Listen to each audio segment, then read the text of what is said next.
सन्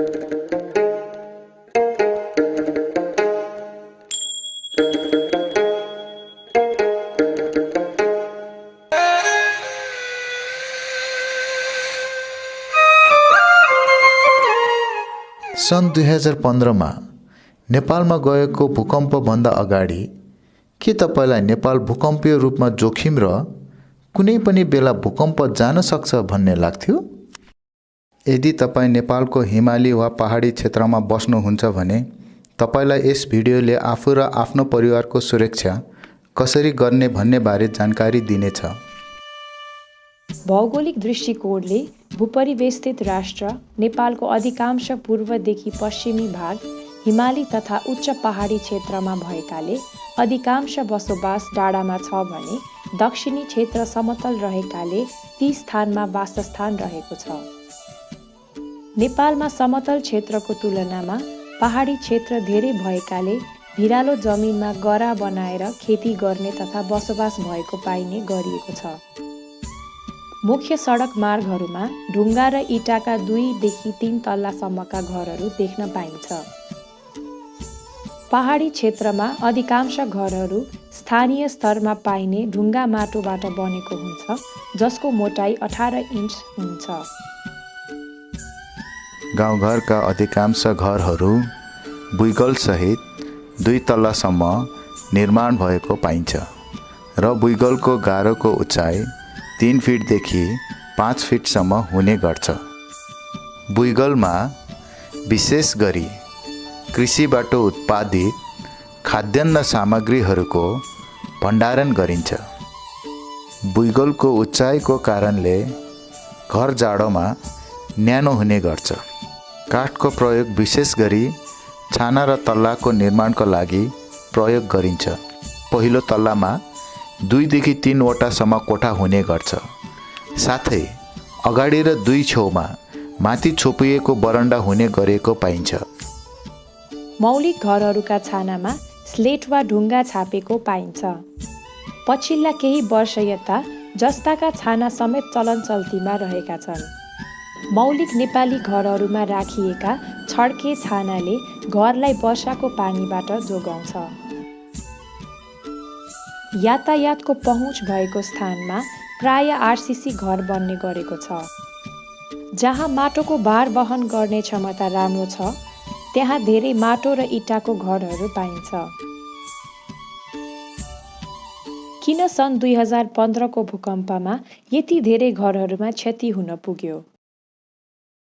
ढुङ्गा माटो जस्ता निर्माण सामग्री भूकम्पीय क्षतिका लागि उत्तरदायी हुँदैनन्। घरहरूमा गारोको निर्माण गरिएको तरिका नमिलेर भने भूकम्पीय क्षति हुने हो।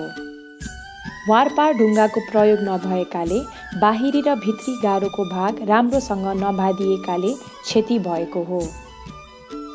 त्यसैले धेरै जसो भित्री वा बाहिरी ढुङ्गा गारोको भाग भत्किने गर्छ। इटा गारोमा पनि मसलाको कमी र नबाँधिएको पाइने गर्छ। त्यसैले धेरै जसो भित्री वा बाहिरी ढुङ्गा गारोको भाग भत्किने गर्छ। भूकम्पको भार वहन गर्न नसकी गारोमा आंशिक वा पूर्ण क्षति हुन गएको हो। यसो हुनुको कारण गारोहरू बीचको जोडाइ कमजोर हुनु साथै चारैपट्टिका गारोहरू एकै समयमा एकै नासले नबनाएकाले हो। यो हुनुको अर्को कारण चाहिँ गारोहरू धेरै अग्लो वा लामो हुनु हो। धेरै जसो घरहरूको कुनामा ठुलो चिरा परेका छन्। भूकम्पका कारण घर हल्लिँदा गारोहरू बीचको तन्काइका कारण झ्याल ढोकाका खुल्ला भागहरूमा विकर्ण चिराहरू सिर्जना भएको देखिन्छ। यस्तो किसिमको क्षति हुनुको अर्को प्रमुख कारण चाहिँ घरमा ठुला झ्याल ढोका र बढी खुल्ला भाग हुनु हो। स्वतन्त्र रूपमा अवस्थित चुली गारोहरूमा क्षति हुनु चाहिँ सामान्य रह्यो। छानोलाई आड दिने गारो भत्किँदा छानो पनि भत्किन पुग्यो। धेरै जसो घरहरूको छानोमा भएको क्षतिको कारण चाहिँ काठहरू मकिएको वा कुहिएकोले हुन गयो।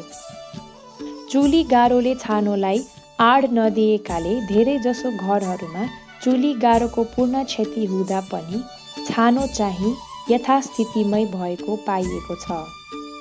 ढलाने छानोलाई आड दिने गारो भत्किँदा छानो पनि भत्किन पुग्यो। विभिन्न ढलाने घरहरूमा विभिन्न कारणले क्षति हुन पुगेको छ। भूकम्पीय जोखिम क्षेत्रहरूमा मानिसहरूले पुस्तौँ पुस्तादेखि कस्ता प्रवृत्तिका घरहरू निर्माण गरेका छन्? साना साना सहर तथा बजारहरूमा मानिसहरू आफैले स्थानीय डकर्मीको सहयोगमा घरहरू निर्माण गरिरहेका छन्। ती घरहरू स्थानीय निर्माण सामग्रीहरू प्रयोग गरी निर्माण गरेका हुन्। ती घरहरू स्थानीय हावापानी र जीवनशैलीमा सुहाउँदा छन्। ढुङ्गा उपलब्ध भएका क्षेत्रहरूमा ढुङ्गा माटाका घरहरू बनाएका छन्। गाउँघरमा मानिसहरूले माटाका गारोहरू आफै बनाएका छन्। मानिसहरूले छानो निर्माणको क्रममा स्थानीय सामग्रीहरूको प्रयोग गर्दछन्। गुजरातमा अधिकांश मानिसहरूको घरको छानोमा माटाका टाइलहरू प्रयोग भएको पाइएको छ। पिटी क्षेत्रको हिमाचल प्रदेशमा काठमा माटो बिछ्याई छानो निर्माण गरिन्छ। साना सहरहरूमा इटा वा ढलाने ब्लकका गारोहरूमा ढलाने छत राखी 2 तल्लासम्मका घरहरू निर्माण गरिन्छ।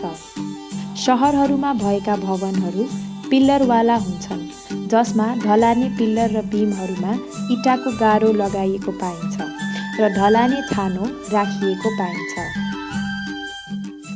धेरैजसो घरहरू भूकम्पका धक्काहरूले क्षति पुर्याए। जुन क्षति नेपालमा सन् 2015मा गएको भूकम्पले क्षति पुर्याएका घरहरूसँग मिल्दाजुल्दा छन्। यसको कारण डकर्मीहरूलाई घर कसरी भूकम्प प्रतिरोधी बनाउन सकिन्छ भन्ने बारे जानकारी नभएर हो। भूकम्पको अनुभव पश्चात सम्पूर्ण प्रभावित क्षेत्रहरूमा मानिसहरूको धारणा समान रूपको पाइएको छ। जनधनको क्षतिको प्रमुख कारण चाहिँ ढुङ्गालाई मानिएको छ। त्यसैले पुनर्स्थापना कार्यमा ढुङ्गा माटाका घरहरूलाई व्यवस्था गरी आधुनिक प्रविधि, सामग्री र औजारहरू प्रयोग गरी घरहरू बनाइएका छन्। केही ठाउँहरूमा प्रिफ्याब प्रविधिमा आधारित घरहरू पहिलो पटक निर्माण पनि भएका छन्। ती घरहरूलाई भूकम्प सुरक्षित बनाउन धेरै मात्रामा सिमेन्ट र फलामे छडहरू प्रयोग गरिएका छन्। पहिले गारो निर्माण गर्न ढुङ्गा र ढलाने ब्लकहरू प्रयोग गर्ने स्थानीय बासिन्दाहरू अहिले चाहिँ धेरै टाढाबाट धेरै महँगा इँटा आयात गर्दैछन्। ढुङ्गा वा माटोको टाइलको छानाको सट्टा ढलाने छतको माग बढेको पाइन्छ। अधिकांश 1 वा 2 तल्ले घरहरूमा मानिसहरूले धेरै छडहरूको प्रयोग गरी ढलान पिलरको निर्माण गरेका छन्। तर बीममा छानोलाई आड दिनुको सट्टा छानोलाई गारोमा आड दिएर बनाएका छन्, जुन प्राविधिक रूपमा गलत प्रचलन हो।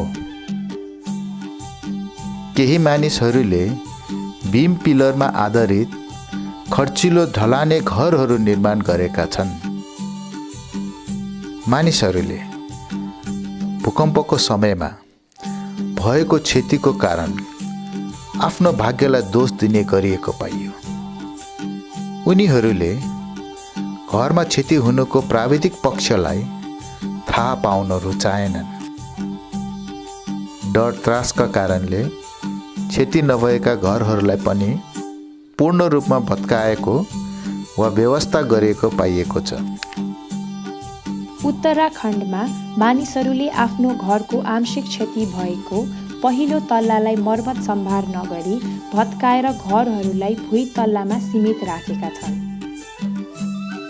मानिसहरूले आफ्नो मौलिक घरहरू असुरक्षित रहेको महसुस गरी पुराना घरमा भएका काठ तथा अन्य निर्माण सामग्रीहरू अति सस्तो मूल्यमा बजार भाउभन्दा 10 गुणा कममा बिक्री गरेका छन्। धेरै जसो गाउँघरमा निर्माण गरिएका नयाँ प्रविधिका घरहरू केही समय आकर्षित रहे पनि दीर्घकालीन रूपमा मानिसहरूले आफू अनुकूल नरहेको पाएका छन्। के धेरै मात्रामा सिमेन्ट र रडहरू प्रयोग गरिएका भवनहरू मात्र भूकम्प प्रतिरोधी हुने हो र? सन् 2011मा पूर्वी नेपालमा गएको सानो भूकम्पले धेरै टाढा रहेको सिक्किमका भवनहरूमा समेत क्षति पुर्याएको छ। इट्टा तथा सिमेन्टका घरहरूमा नराम्रो चिरा परेका छन्।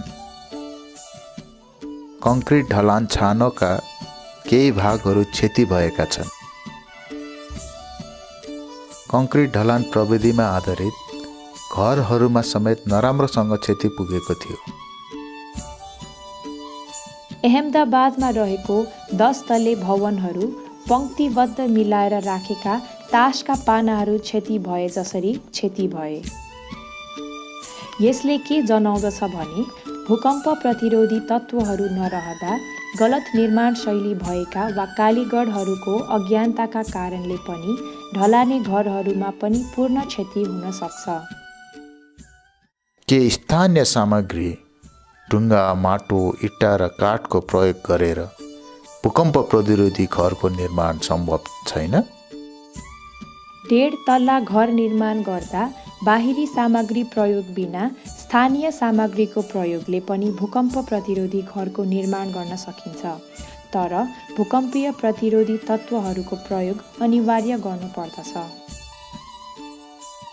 ढुङ्गा माटोको गारोमा प्रत्येक 8 वर्ग फिटको अन्तरालमा बाहिरी र भित्री गारोलाई बाँध्ने गरी वारपार ढुङ्गा प्रयोग गर्नुपर्दछ।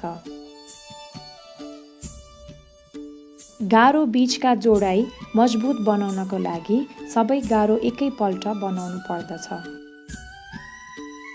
विभिन्न तहमा ढुङ्गा वा काठको बन्धन प्रयोग गरी गारोमा आउने चिरालाई न्यूनीकरण गर्नुपर्दछ।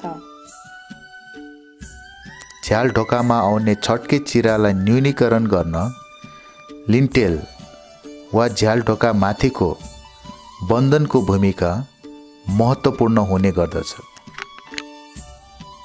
प्रत्येक कुनामा ठाडो डन्डीको प्रयोग गरी राम्रोसँग मसलाले छोप्नु पर्दछ। इट्टाको प्रयोग गरी 1.5 तल्लासम्मको घर निर्माण गर्न सकिन्छ। तर आवश्यक स्थानहरूमा भूकम्प प्रतिरोधी बन्धनहरू र कुनामा ठाडो डन्डीहरू भने अनिवार्य रूपमा राख्नु पर्दछ। तार जालीको प्रयोगबाट हिमाली क्षेत्रमा 2.5 तल्लासम्मको ढुङ्गा माटोको घर निर्माण गर्न सकिन्छ। तार जालीको घरमा गारोको दुवैपट्टि ठाडो तार प्रयोग गरिन्छ। साथै प्रत्येक तेर्सो जालीको बन्धन विभिन्न तहमा प्रयोग गरिन्छ। काठ र जस्ताको प्रयोगबाट 2.5 तल्ले ढुङ्गा माटोको भूकम्प प्रतिरोधी घर निर्माण गर्न सकिन्छ। माथिल्लो तल्लामा प्रयोग गरिएको काठ जस्ताको संरचनालाई तल्लो गारोमा राम्रोसँग अंकुश गर्नुपर्दछ। माथिल्लो तल्लामा काठ जस्ताको संरचनामा विकर्ण ब्रेसिङको प्रयोग गर्नुपर्दछ। काठ र जस्ता तारको प्रयोग गरी चुली गारो निर्माण गर्नु उचित हुन्छ। काठको छानालाई राम्रोसँग एक आपसमा बलियो तरिकाले बाँध्नु पर्दछ।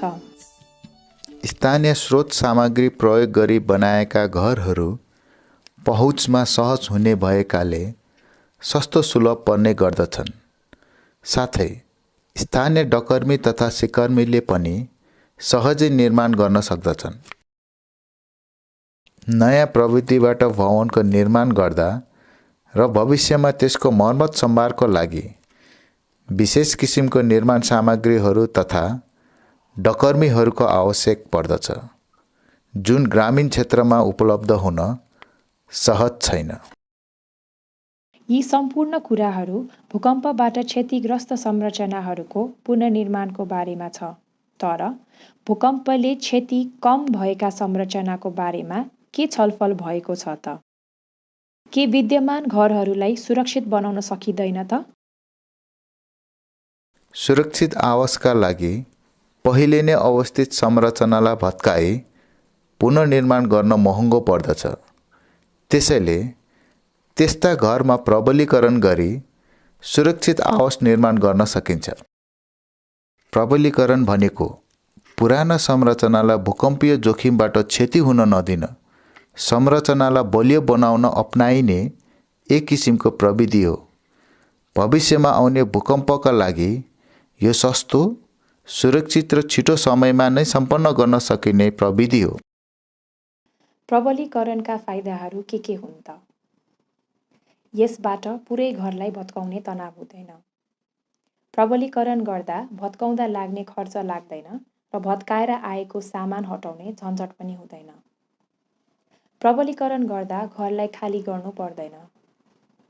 नयाँ घरमा लाग्ने लागतभन्दा कम लाग्ने र समयको पनि बचत हुन्छ।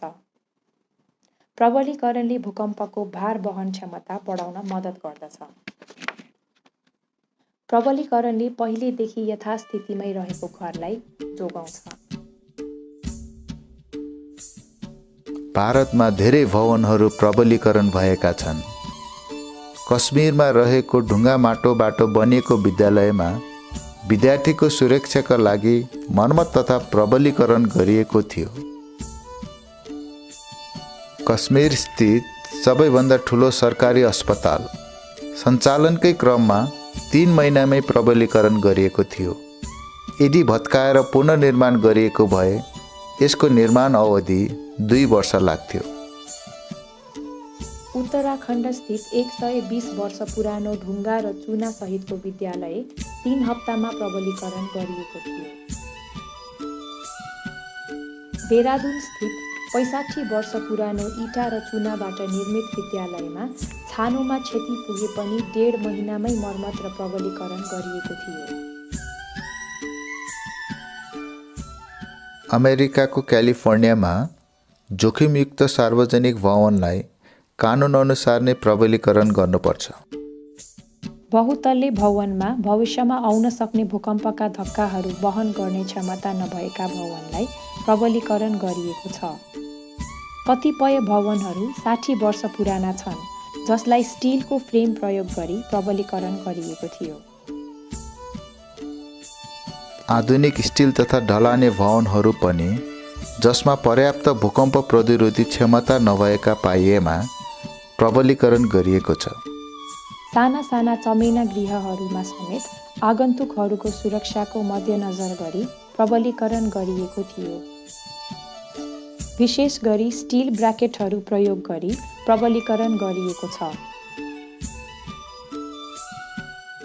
नेपालमा सबै किसिमका प्राचीन ढुङ्गा माटाका घरहरूलाई थोरै लगानी र स्थानीय डकर्मी तालिमको माध्यमबाट प्रबलीकरण गर्न सकिन्छ। 1.5 तलाका घरलाई तार जालीको विधिबाट घर प्रबलीकरण गर्न सकिन्छ। ढुङ्गा माटोको गाह्रोमा भित्री र बाहिरी गाह्रोलाई एक आपसमा जोड्नका लागि विशेष तरिकाले निर्माण गरिएर स्टिचिङ गरिन्छ। यसका निम्ति गाह्रोमा सानो सानो प्वाल बनाई फलामे छड राखी कन्क्रिट भर्नु पर्दछ। गाह्रोमा आउने चिराको न्यूनीकरणका लागि पट्टी गाह्रोको विभिन्न तहमा निर्माण गर्नु पर्दछ। पट्टी विशेष गरी तार जालीबाट निर्मित भएकाले उचित रूपमा मसलाले छोप्नु पर्दछ। बेल्टहरू तथा तेर्सो बन्धनहरू गाह्रोको भित्री बाहिरी दुवैतर्फ निर्माण गर्नुपर्दछ। उस्तै बेल्टहरू चुली गाह्रोमा पनि भित्री बाहिरी दुवैतर्फ निर्माण गर्नुपर्दछ। क्षति न्यूनीकरणका लागि ढुङ्गा माटोको चुली गाह्रोको स्थानमा हलुका प्रकारका निर्माण सामग्रीहरू जस्तै काठ वा जस्ता पाता प्रयोग गर्दा उचित हुन्छ। भवनको कुना भागहरू मजबुत गर्नका लागि ठाडो पट्टीको प्रयोग गर्नुपर्दछ। झ्याल र ढोकाको बाहिर पनि ठाडो पट्टीको प्रयोग गर्नुपर्दछ। थोरै परिमार्जन गरेर जस्ता तार जाली प्रविधिबाट पनि 2.5 तल्ले ढुङ्गा माटोको घरलाई प्रबलीकरण गर्न सकिन्छ। 4 mm को तार 450 mm को दूरीमा ठाडो र तेर्सो गरी स्थापित गर्नुपर्दछ। तार दुवैतर्फबाट राखेको हुनुपर्दछ। उचित दूरीमा तारबाट निर्मित क्रस लिङ्कहरूले गारोलाई एक आपसमा बाँधेको हुनुपर्दछ। क्रस लिङ्कले गारोलाई भित्र बाहिर बाँध्ने काम गर्दछ। तार जालीलाई खियाबाट जोगाउन सिमेन्ट मसलालाई छोपेर झ्याल ढोका माथि र हरेक तल्लामा राख्नु पर्दछ। प्रबलीकरण गर्दाको लागत अनुमान नयाँ घरको दाँजोमा 10 देखि 15% कम पर्न जान्छ। त्यही भएर आंशिक क्षति भएका घरलाई भत्काउनुभन्दा प्रबलीकरण गर्न उचित हुन्छ। विश्वास गर्नको लागि हेर्नुपर्छ। यो भिडियोले प्रबलीकरणप्रति विश्वास सृजना गर्दछ। भारतको लातुर क्षेत्रमा बनाइने गरिएका ढुङ्गा माटो र काठ प्रयोग गरी बनाएका 2वटा नमुना घरहरू प्रदर्शनीमा राखिएका छन्, जसमध्ये बायाँतर्फको घरलाई प्रबलीकरण गरिएको छ। उक्त घरलाई ट्र्याक्टरको माध्यमबाट कृत्रिम भूकम्पीय कम्पनको अनुभव हुने गरी धक्का दिएको छ। यसो गर्दा प्रबलीकरण गरिएको घरमा क्षति न्यून देखेको छ भने प्रबलीकरण नगरिएको घरमा पूर्ण क्षति भएको छ। उक्त परीक्षण गुजरातमा समेत गरिएको थियो, जसमा प्रबलीकरण गरिएको घरमा कम क्षति भएको थियो। अन्य 2 इँटामा सिमेन्ट र इँटामा माटोको जोडाइबाट निर्मित घरलाई समेत प्रदर्शनीमा राखिएको थियो। इँटा माटोको जोडाइ भएको घरमा भूकम्प प्रतिरोधी तत्त्व समेटिएको थियो भने अर्कोमा थिएन। परीक्षणका क्रममा इँटा माटोको घरमा क्षति भएन, तर इँटामा सिमेन्ट मसलाको घरमा पूर्ण क्षति भयो। यी र त्यस्ता धेरै परीक्षणहरूबाट यो पत्ता लाग्यो कि नयाँ घरहरू निर्माण गर्दा भूकम्प प्रतिरोधी विशेषताहरू समावेश गर्नुपर्ने र विद्यमान घरमा भूकम्प प्रतिरोध क्षमता सुधार गर्न प्रबलीकरण गर्नुपर्दछ। क्षमता अनुसार नयाँ भवन निर्माण गर्दा भूकम्प प्रतिरोधी प्रविधि अपनाउनु पर्दछ। फजुल खर्चबाट जोगिनुपर्छ। पुराना कमजोर भवनहरूको पनि प्रबलीकरण गरौँ र शान्तपूर्वक निदाऔँ। तपाईको घरको र परिवारको सुरक्षा आफ्नै हातमा छ। अरूलाई नपर्खौँ र यहाँबाट पाएको ज्ञान प्रयोग गरी सुरक्षित जीवन बिताऔँ।